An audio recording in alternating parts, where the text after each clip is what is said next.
everybody, Kevin Harned Ryan Hoke with you. Hope you're having a good day. Here we are on a Thursday. All eyes on our alert days for late Friday and Saturday coming our way. So a lot of folks just now getting the notification that we're on. If you have the chance, if you got friends or family around wanting to know what the weather's going to do as we go into late Friday and Saturday. And some folks are like, man, it sped up a day. I had some large hail already today.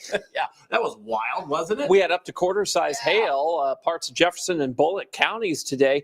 Yes, we did have scattered storms in the forecast, by the way, and we even mentioned a little bit of hail, but I don't think anybody was expecting like a mountain of hail like that. It was just a lot of small hail, and it looked like snow almost. Well, we're going to show you a couple of pictures from there, but we had a 30% storm chance, and we knew we were going to have these isolated or scattered thunderstorms around, but did not anticipate quarter-size hail. I'll tell you that.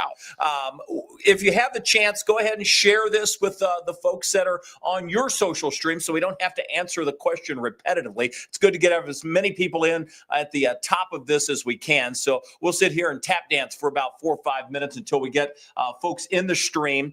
We are on all of our social platforms. So maybe you're watching us on Facebook or Twitter or Twitch or YouTube. We're on all of those. But most importantly, we're where you can always find us in severe weather. And that's Louisville's only 24/7 weather channel. It's Wave Weather Now. And you're watching that if you're watching through the apps, whether that's our news app or our weather app. You can find it at wave3.com. Scroll down, watch live, check Wave Weather Now. And when we're not live on Wave Weather Now has a 24-hour loop of very helpful weather information, live cameras, our forecast, and also during our newscast, all of our main weather segments are live on there as well. So we're live around the clock on Wave Weather Now, whether it be with us or with our information that we're sharing with you.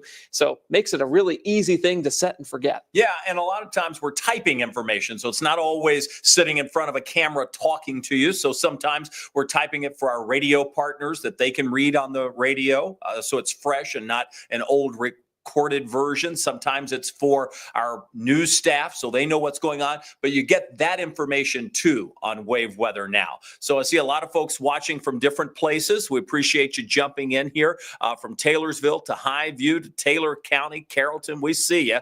There's the South Central Kentucky Storm Intercept team. There you see Dave and Jean from Carrollton, always on.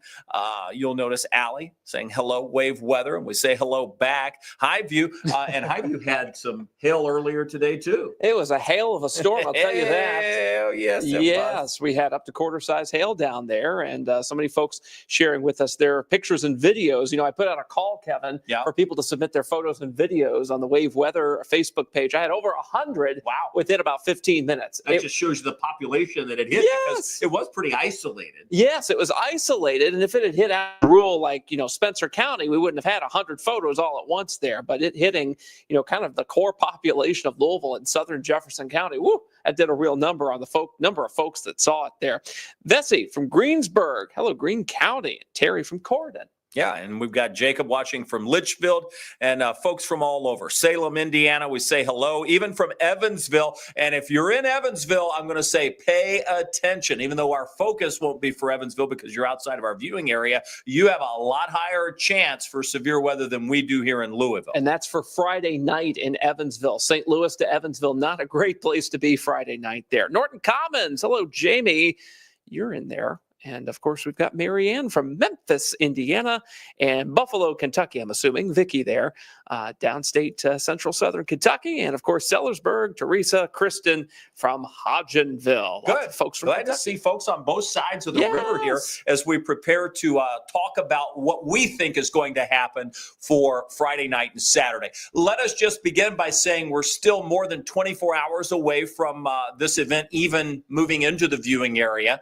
And when we have events like this, there will be changes. So it will turn into a nowcasting situation. So even the models will eventually throw out the door. It's all we have right now. So that's what we're leaning on. And that's what our guidance will be for this conversation. But by tomorrow, it will be all about watching the radar. And then same story for Saturday. Saturday is not set in stone because it really will be dependent what happens Friday, how fast that moves through. Will the clouds linger? Will we be more stable? Is it going to be more of a rainmaker for us instead of severe weather? So there's still lots of questions to answer, and we're going to do our best to give our thoughts in a clear and concise way over the course of the next 20 minutes. We're not here to scare anybody, and that's the important part. This, knowledge is power in these instances. Here's what I will say as we begin the conversation, because this is going to be a nighttime event tomorrow. We want to make sure everybody has a way to get the alerts in the middle of the night, regardless if we have to have them this go round, which it's possible for some folks, and I'll explain.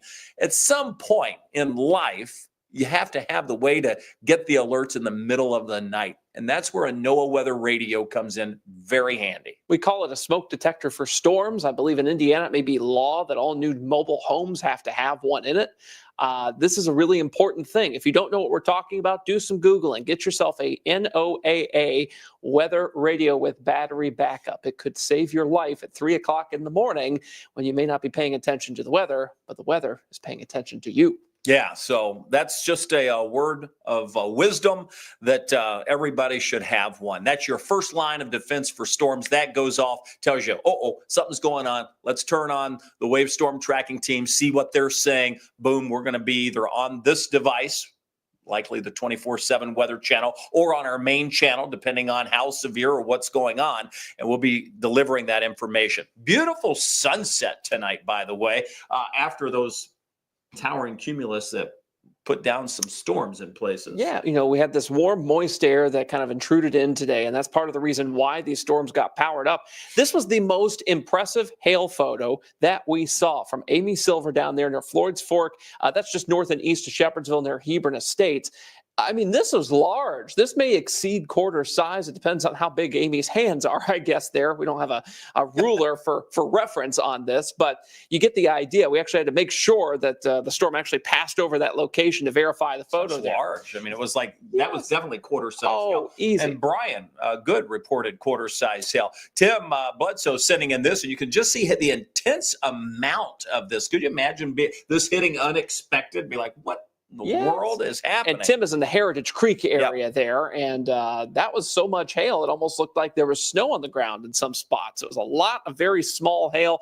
Typically happens out west in like Colorado, where you get these massive hailstorms that just have a ton of small hail like that. Yeah, Eric's saying they had marble to ping pong ball size out Mount Washington earlier. I want to talk now in transition, because all of the storms that we had earlier, they were all sub-severe, and they are fading off of the radar. You'll see that. So let's jump into our alert days. If you watched our newscast earlier, there's not a lot of new information to share. I've got different models that I'll show you, but there's not a lot of new information. We're still focused on that late Friday night time frame.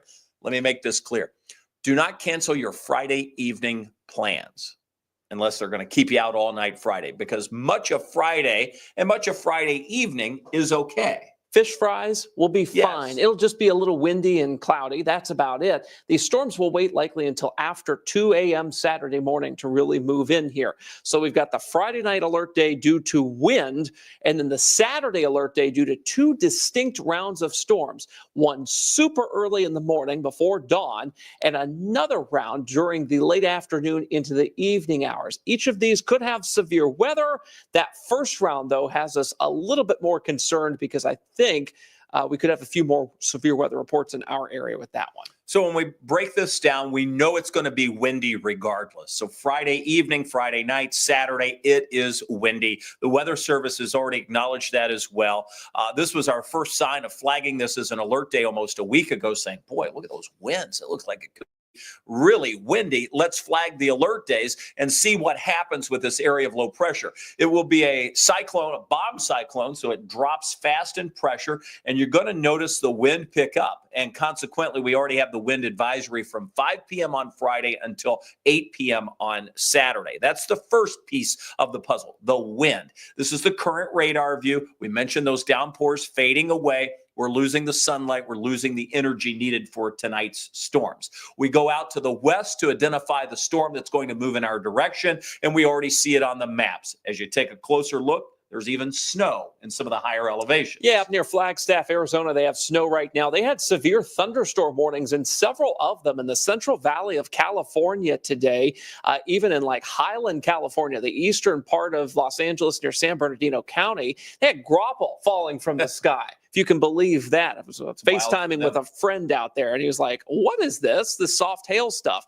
Graupel, east side of Los Angeles there in San Bernardino County. So this storm is already causing some active weather out west. And as it kind of barrels across the country, it will force the development of a very strong area of low pressure on the lee side of the Rockies there. You can already see some of that trying to take shape now near Salt Lake City, where Kevin circled there. But this is kind of the birthplace of the surface low that we'll see kind of move up toward the Great Lakes and start to give us that storm chance. And this will be one of two lows that we focus on. We have one that's going to move through. That one takes aim toward, I say, Minnesota. That swings the arcing front out ahead of it. That means we will see pretty decent vorticity across parts of Nebraska, Iowa, pushing into Illinois, eventually Indiana. That'll be our first marking of seeing some of those storms that far north. But then it stretches farther to the south, even down into southern Illinois, West Kentucky, Arkansas.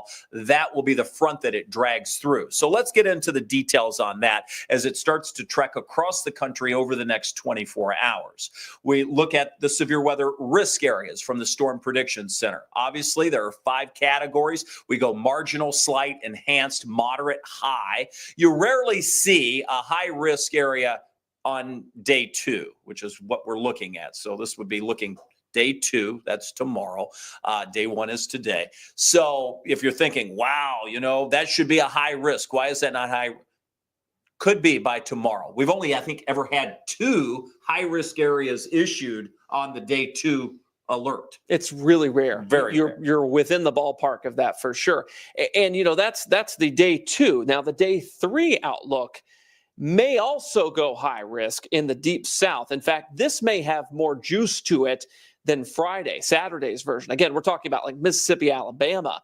I mean, this could be a real problem of a tornado outbreak, maybe one of the most significant since 2011, if all the parameters come to fruition that we're seeing on some of the data. Now, we will be on the northern edge of this. That means that we won't see nearly what they'll see across the Tennessee Valley, the twin states of Mississippi and Alabama, down toward Louisiana. So this will be a couple orders of magnitude lower in severity than what they're seeing down here. But we still have the risk for some severe weather. Yeah, our chance isn't 0. Are all the ingredients here? Not exactly. We have a lot of them. So I always akin to it making a cake. Like we might wind up with something similar, but not exactly a robust tornado outbreak. Not here. To the south, where they're well entrenched into the warm sector. So they've got plenty of warmth. They've got moisture, but they don't have a ton of moisture. For this time of year, you really need a slug of even more moisture. So the thermal dynamics that they're working with, even in the deep south, is still somewhat questionable. This is a March setup. This is not April or May. If it were, it would be huge. That's the point. Yeah. And of course, that's a very populated area down there. You've got Birmingham, you've got Hattiesburg, Meridian, Tuscaloosa down there. No stranger to tornadoes down there. But you'll notice that our wind gusts are going to go up late tomorrow night. And Kevin, that's the first sign of a problem here. Yeah, and here it goes. I mean, this is at 6 a.m. in the morning, not so bad. Everybody wakes up, you get out the door, work or school, it's fine. Winds start to gust late morning, 25, 30 miles an hour. You're like, okay, that's a little windy. Those winds will continue to pick up. Notice across parts of southwest Indiana, west Kentucky, starting to see that magenta color, that purplish color, 40-mile-per-hour winds coming in. We could wind up seeing 40 to 50 mile-per-hour winds by late tomorrow evening. And that would be before any thunderstorms. And this is at night, too, which is a little crazy when you consider that you don't have the daytime hours, the sun, to kind of mix up the atmosphere and channel down those wind gusts. So this will be just a very windy atmosphere we'll find ourselves in Friday night before the storms, 2 rounds of them, arrive on Saturday. Now, we've broken this down into 2 rounds here. I know there's a lot of times on here, but maybe perhaps you can jot this down, write it on your hand, open the notepad on your phone and jot this down.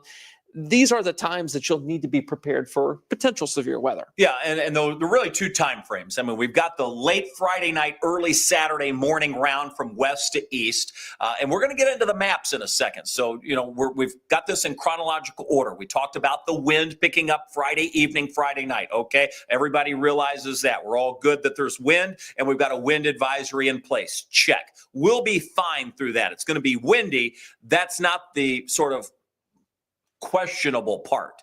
We get into the Saturday time frames that you see, and we've got two to pay attention to. One for Louisville is after midnight, likely that 2 a.m. to 6 a.m. time frame.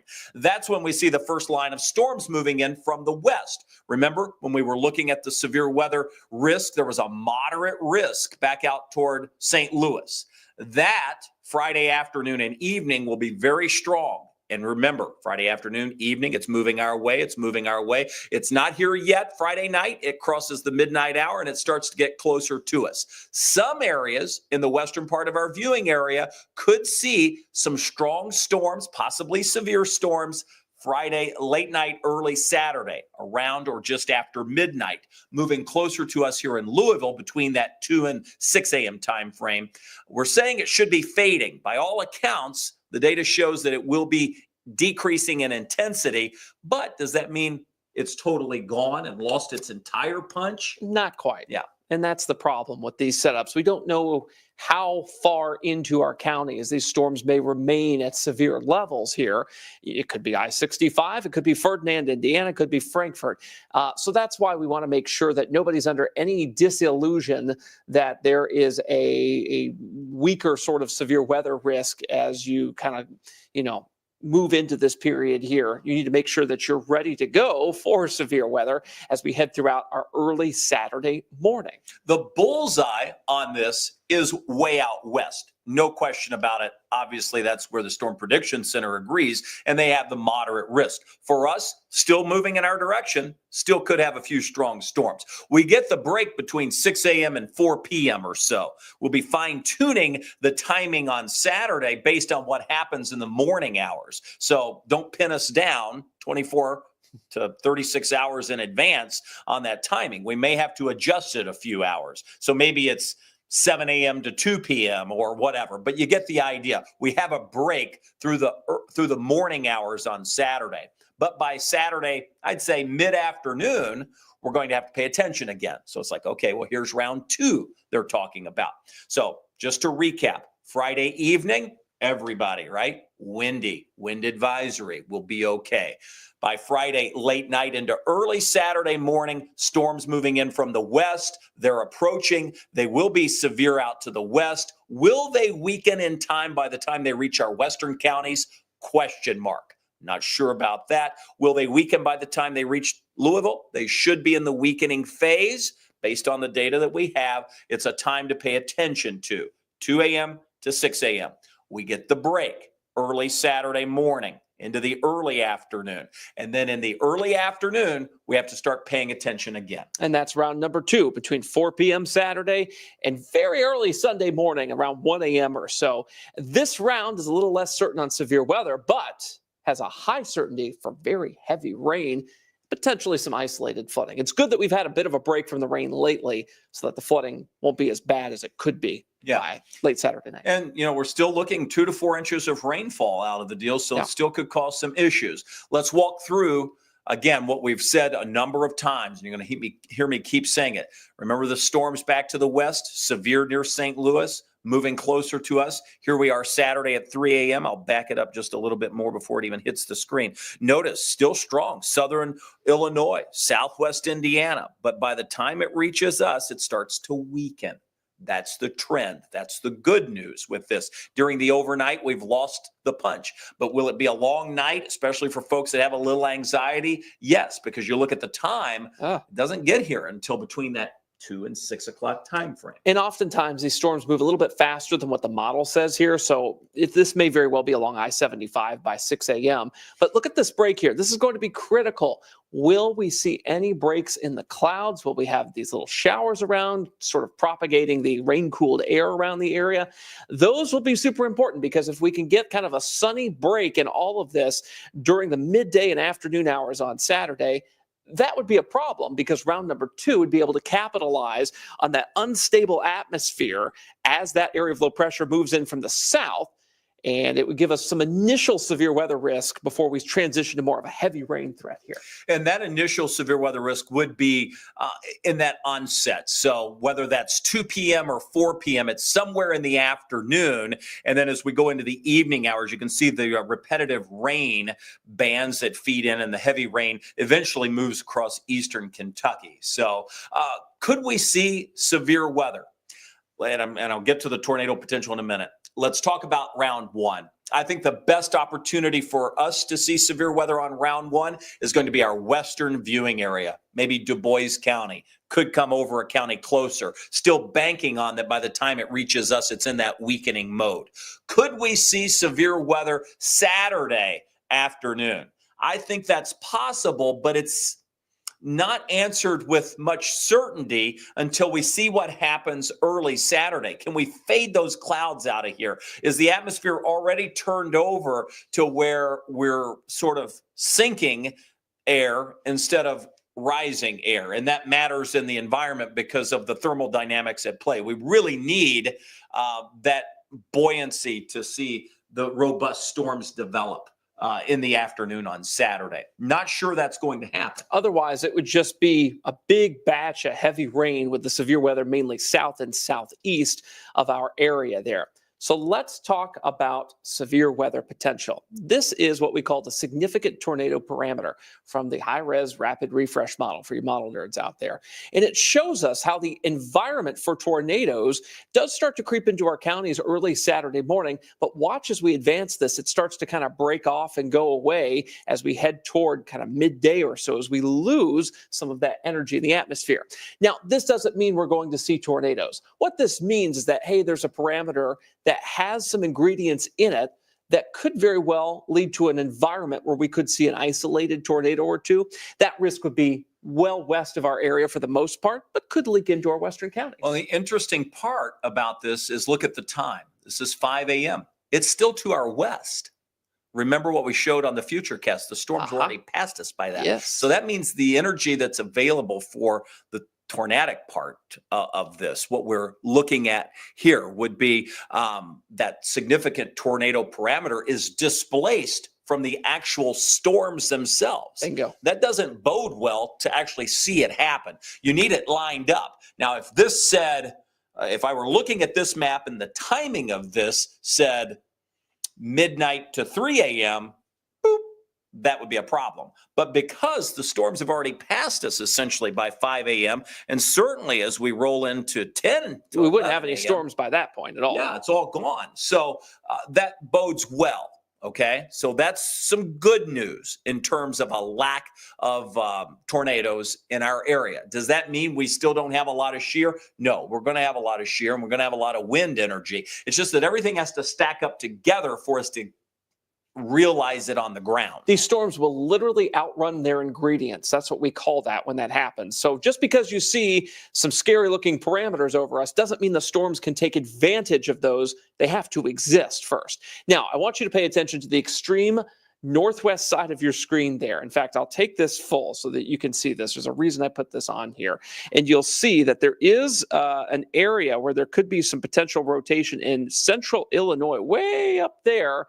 And as we go through time, those areas of potential rotation, they kind of go away. So the model is trying to figure out which storms are going to rotate. And there's not a whole lot of that over us as we advance through time here. You just see these little gray streaks, but they really don't amount to anything in our counties here. If you were to look at that in the south, it's bingo. Looks like a zebra. Out to our west Friday night in Illinois. So why I wanted to put this in is to show you that we're not really seeing a whole lot of tornado potential in this particular run of this model for early Saturday morning. This is what we would call the updraft helicity. It gives us the idea of where there would be rotation and their swaths that they put on the map. Oftentimes a good indicator of, and especially if we see it consistent run to run, where there could be the greatest amount of not only rotation, but the updraft needed for those to touch down. So That's good news. So we've looked at two severe parameters, significant tornado parameter and the updraft helicity. Both of those are like, okay, we've got a little bit of energy to work with here, but we're not seeing anything worthy of the model run showing something on the map or on the ground. Yeah. This is indicative of not a severe weather outbreak in our area. However, there's enough energy for some severe weather potential. And this, again, is hail potential, much like the tornado potential map that we showed you here. This is just where the environment is ripe for that. But if you don't have storms in that environment, you don't get the hail. Yeah. So again, the Same thing. storms Look at the time. would be outrunning the ingredients out to our west. By 9 a.m., these storms would be well east of us. So this is all to demonstrate that these storms won't be able to capitalize very well on those ingredients. Now, this is a derived product called the Power Outage Index from the GRAF model, GRAF, and it shows where it thinks there may be enough damaging wind potential to take out power.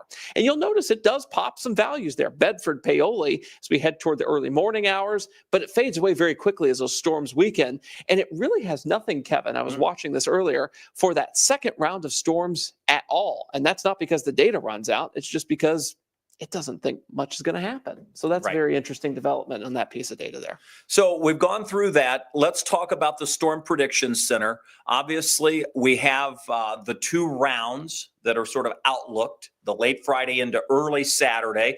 You remember we said there was that moderate risk. And if you look, I'll just show you up close that red zone. That's the moderate zone, followed by the enhanced area that comes across southwest Indiana, comes into our viewing area. It encompasses Du Bois County. That's Jasper. So you're in the enhanced risk. That's because those storms we expect to weaken coming into the slight and eventually fading to the marginal risk. That's why it looks like a Neapolitan ice cream bar, is because it is weakening as it moves off to the east. Or an avocado if you like guacamole. Yes, or that. I prefer the ice cream. You can have the avocado. I like both. That sounds good to me. Heck yeah. So that's round one. That's early Saturday.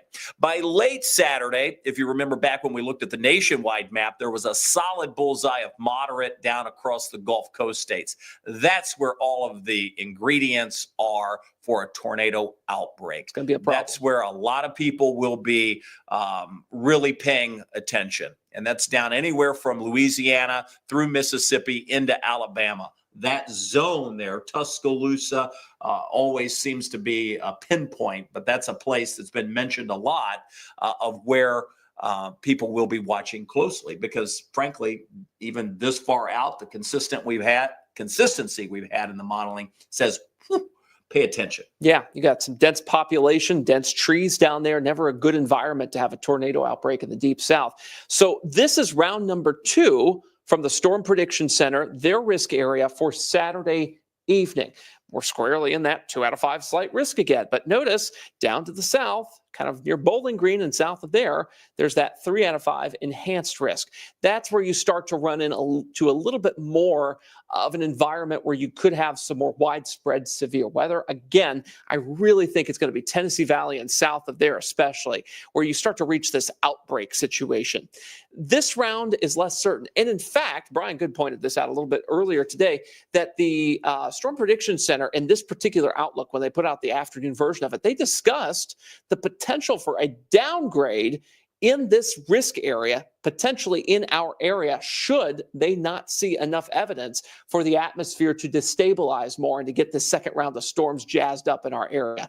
There is still pretty decent uncertainty with this, more uncertainty than even the Friday night, early Saturday morning round. Because they will be dependent on one another. So we have to get the first one out before we can really take a wise assessment on what the atmosphere will do. Because by that point, we don't have a lot of time to determine that, right? It's like, oh, okay, it's happening now. Let's see what the is left over from the first round to see how it's looking, right? And for us, we're displaced.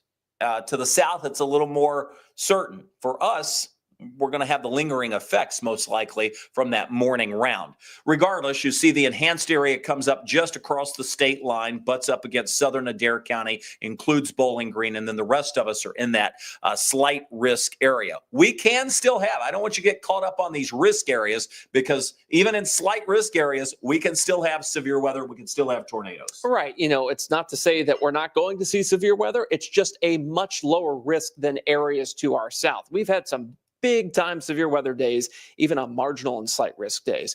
Now, Then we get to the rainfall. The rainfall is perhaps one of the biggest maybe impactors that we would see from this, a 2 to 4 inch rainfall total in some spots here. That you see 2 streaks here in yellow. That first round of storms may produce more of that first streak, second round, a little bit more of that second streak. Regardless of where the heaviest of the rainfall is, we'll see a pretty decent amount of rain here. Your sump pump in your basement will be doing some work most likely by the time we get toward Saturday evening as that round of storms is moving through. So heavy rainfall, pretty much a lock at this point. Severe weather, a little less certain for that second round that you see pointed here on our timeline Saturday evening. All right, I'll leave that up for a second. Let's jump to some questions, and then we'll take as many of those as we can. We'll come back in and take a break and set the 10-day up, and that'll be our plan here. So I appreciate everybody just jumping in. We're going to pop some questions on. Braden is asking, not sure if you answered the question, but is there a chance that the wind advisory gets upgraded to a high wind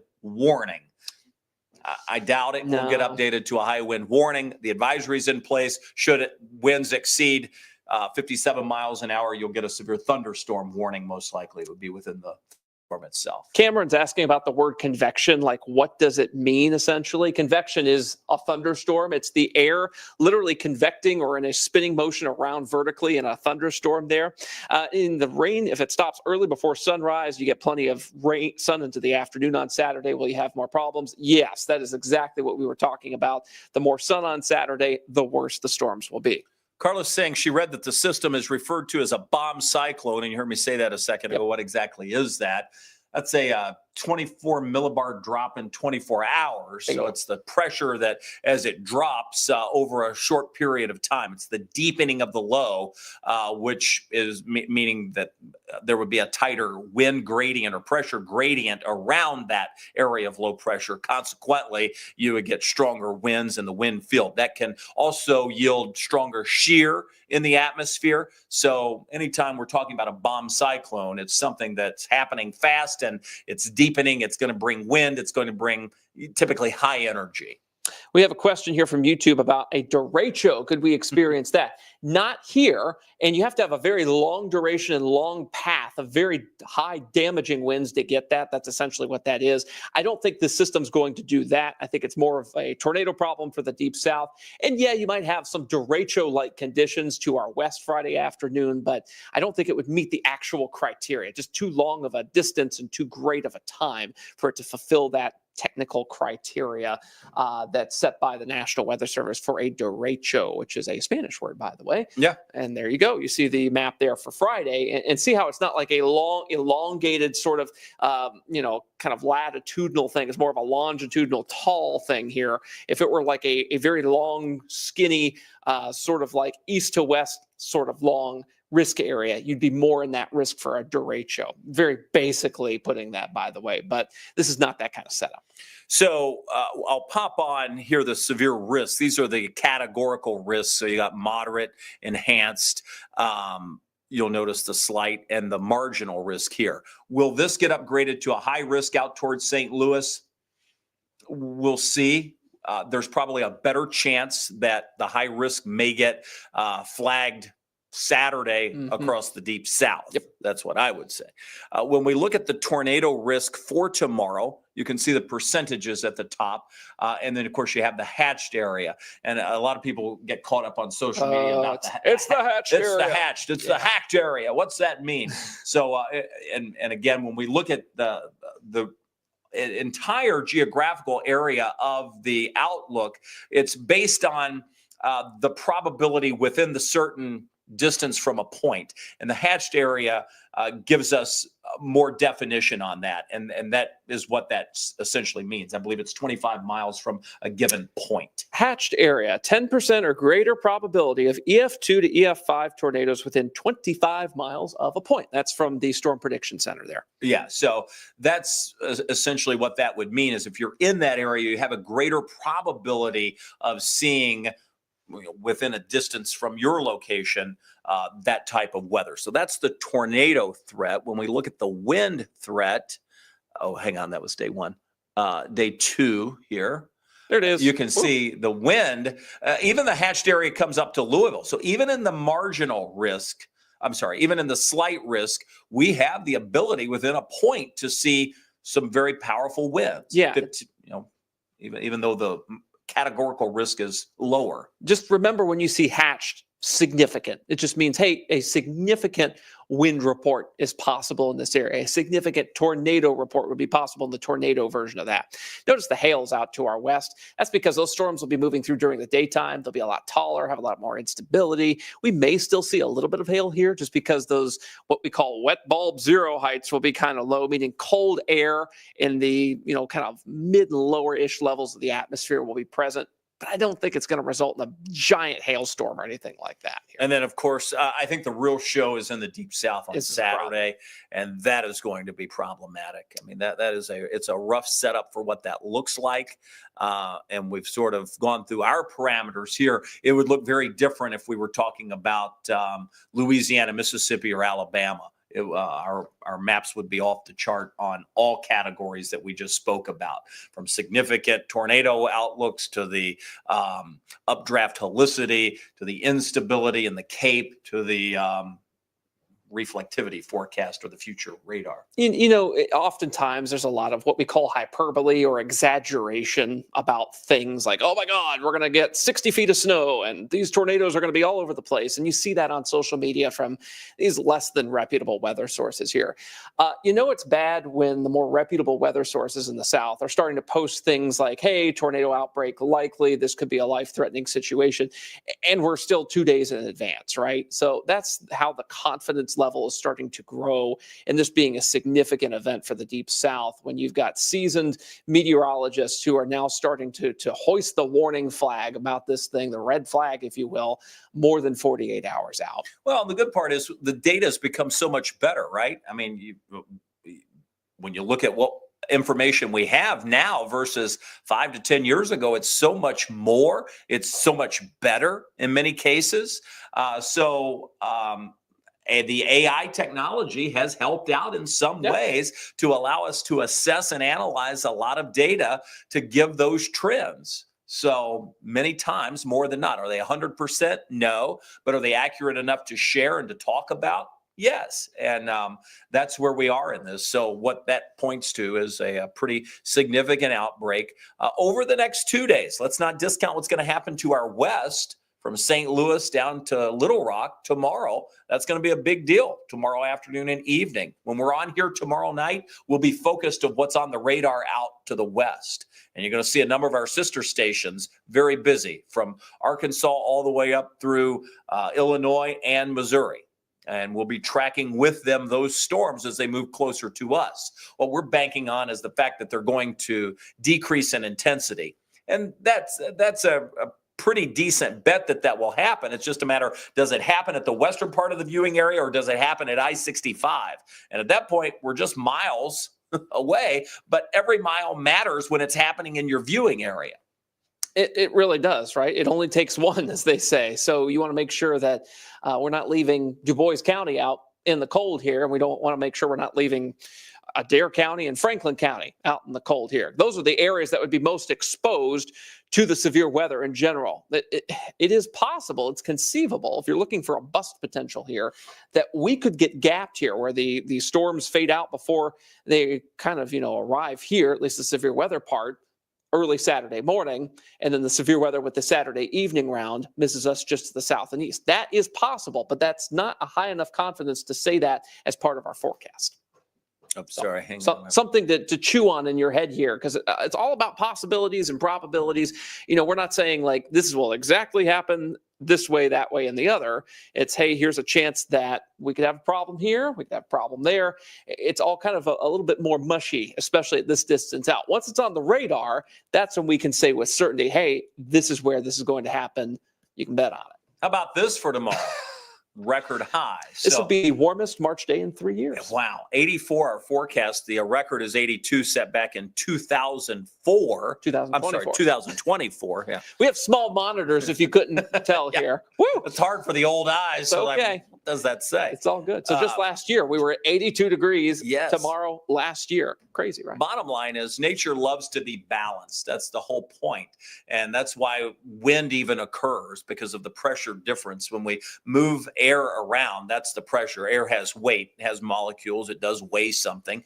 And when we move it, if we push it somewhere else, it's heavier and consequently lighter somewhere else. When we have that difference in pressure, we create wind, and we just start the cycle that we all know is weather. And the interesting part is nature does like to be balanced. Very rarely is totally in balance and never will be.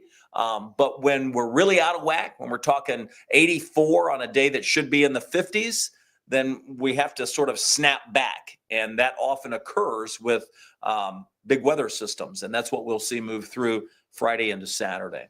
Brandon's asking about strong tornado potential in our area or just quick spin-ups. These would likely be quick spin-ups. That first round would likely be, some embedded supercell structures in them, in that line. But as it's weakening, it wouldn't have much of a chance to put down a strong tornado, because I think those, areas of rotation would be kind of fleeting within them. And then the second round, that depends on what happens during the day with sunlight, et cetera, et cetera. But most of that activity this far north would probably be not a strong tornado scenario for us here. No, So those will all be good. to the south. Those individual supercells, as they develop and sort of can gain fuel totally around them, meaning there's nothing to take it away. That's where you're going to see some of the longer tracked tornado potential. And, this could be an outbreak, which would indicate probably what's typically an outbreak, more than 20 tornadoes. More than 20. Yeah. Yep. So that's going to be possible both days, frankly, both Friday and Saturday. One quick question from Anna. She said, I may have missed this. Will the wind be bad? I'm worried about power outages. Yeah, that's kind of the sneaky secondary thing here is the wind Friday night. Wind gusts of 40 to 50 miles per hour before storms even arrive here. And if you live in an area with above ground power lines to your neighborhood, this could be an issue. It won't be a widespread issue. However, we could have some isolated power outages heading toward the midnight hour Friday night as the gradient wind, as we call it, the wind outside of thunderstorms, starts to really gust up there. These are wind gusts. These are not like constant winds. Sustained. Yeah, not sustained. And we're used to this. I mean, we've had so many windy days this year. When you look at the wind, it has been outrageous this year. Yeah, March is typically our second windiest month of the year, tied with December. April is the windiest. So even though we are heading into April in a couple weeks here, we won't be out of the woods on the wind, climatologically speaking. It may get worse. We'll see. And then we've got Sherry saying, when will the storms hit Friday night? Again, if you look at our timeline here, the winds pick up during the evening. The actual storms don't arrive until early Saturday morning. That's that fading line. At least we're banking on it fading as it moves in early Saturday morning. And then round 2 will kick in Saturday afternoon. Still a question mark on how severe or if that will be severe Saturday afternoon. So really, I think the bottom line on all this is, we're in a pretty good place to be so close to all of this. Does it mean there is zero threat for us? No, we're going to be on the edge. And I think the western part of the viewing area has a chance during that first round. And I think the southern and eastern part have a chance for severe on the second round.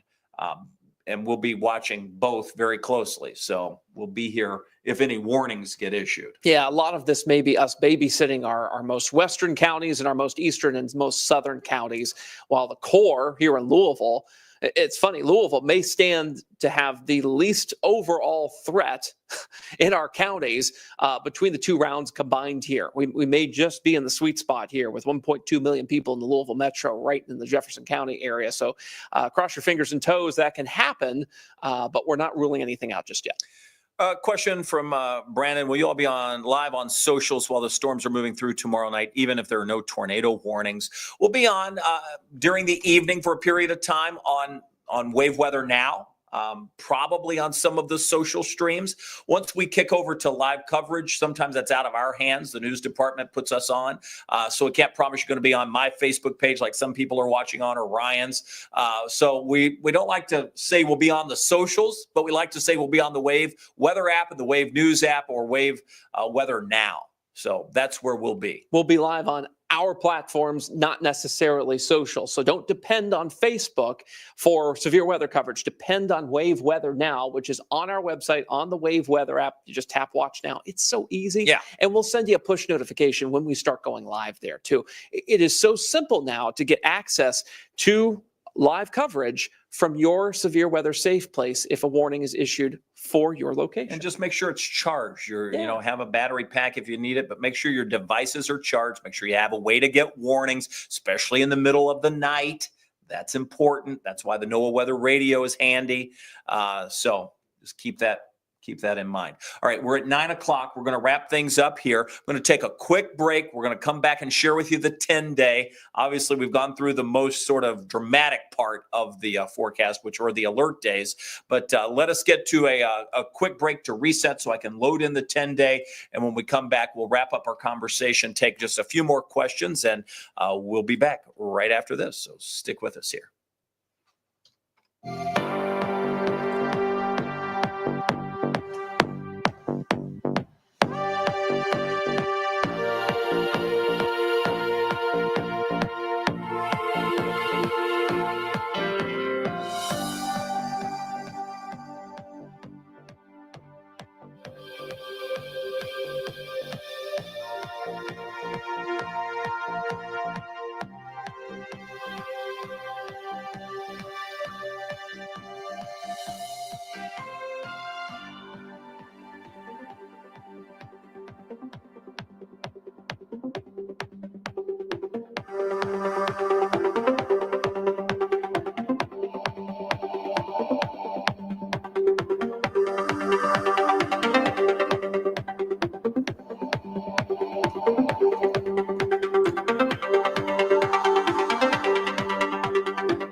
All right. Hey, everybody. We're back here again, looking at the alert days, most important part of what we had to say, but I didn't want to leave without giving you the 10-day earliest alert. So we'll pop that up just so you can see it.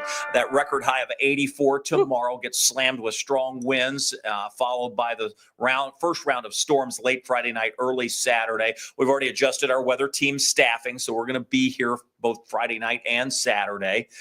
Temperature still warm Saturday and still a rain chance Sunday. Some folks are probably like, man, is this just a complete washout this weekend? First of all, no, not on Friday if that's part of your weekend. Friday, actually, during the day is just going to be windy and warm. It's not until late Friday night, early Saturday, where we start to watch those storms move in. Now, Saturday, the first part of the day is dry, and then afternoon storms develop. Yeah, and those afternoon storms after 2, 3, 4 o'clock will be here for quite some time until about 1 a.m. Sunday morning. And then we continue with showers for the first half of Sunday. Look, after lunch on Sunday, I think we'll start to dry things out. Not a guarantee, but a pretty good chance. So you'll get some dry time Sunday afternoon, but it will be cooler in the 50s. Can Friday be part of my weekend? That looks great. I mean, holy cow. I wish it could be, but the Yes. fact is I'm off all next week. So, yeah, I'm afraid you're working. Oh, that's right. All right. St. Patrick's Day is Monday. Hope everybody has fun plans for part of that. And then we get to spring, which is going to be chilly. We're back below normal for that first day of spring, which begins next Thursday. So that's a big deal as well. All right. A couple final questions here before we go. Joyce is saying, what about the basketball game in Nashville? Ooh. Good question. Yeah. Some folks headed down that way. And we've got folks in Charlotte as well, which eventually will see storms by the time the end of the weekend rolls around. Yes, that's so right. we have Nashville in line to see severe weather, similar to our timing, I would say, is going to be late. Yeah, it would be somewhat Friday similar. night, early Saturday, Yep. and then again Saturday afternoon. And then Charlotte more likely on Sunday for all the folks that are traveling with either the Cards or headed down for the Cats. Yeah, Braden's asking about, will a flood watch get issued? The National Weather Service is going to evaluate that overnight tonight and coordinate with their adjoining offices on that to see if they need to hoist a flood watch for all of this here. And he thinks that all homes, businesses, and schools should have weather radios, which is also a good thing. All right, we will say goodbye for now, and we just ask you to pay attention and make sure you have a way to get the warnings. You know we're going to be here, and we appreciate you trusting the Wave Storm Tracking team. Brian, I'll be on at 11 o'clock tonight with an update. Brian's back in here tomorrow morning. Tawana will be here, obviously, at sunrise, and Brian will be in in our digital studio here across all of our social and digital platforms tomorrow, probably about 9:30, 10 o'clock.